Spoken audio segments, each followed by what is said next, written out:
Twinklish kids, it's twinkle time. Sa tabi ng isang payapang lawa, nakatira ang isang hangal na tagak kasama ang isang tusong monggoos. Ito ay kwento kung paano ang kasakiman at inggit ay maaaring magdulot ng kapahamakan. Ang tagak ay naiinggit sa monggoos na pinupuri dahil sa kanyang katalinuhan. Upang patunayan ang kanyang kahalagahan, nagpasya ang tagak na makahuli ng isdang mas malaki kaysa sa anumang nakita ng monggoos. Isang araw, nakakita ang tagak ng isang malaking isda. Mabilis niyang hinuli ito at dinala sa pampang, ipinagmamalaki ang kanyang huli. Ngunit nakita ng monggoos ang tagumpay ng tagak at nagpasya siyang turuan ito ng leksyon.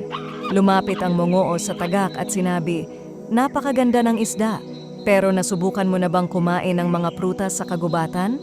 Mas masarap ang mga iyon." Ang hangal na tagak, sabik na malampasan ng monggoos, ay iniwan ang isda at lumipad papunta sa kagubatan upang maghanap ng prutas.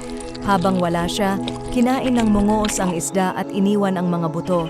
Pagbalik ng tagak, nakita niyang mga buto na lang ang natira. Napagtanto niyang nilinlang siya at siya'y napahiya sa kanyang kasakiman at inggit.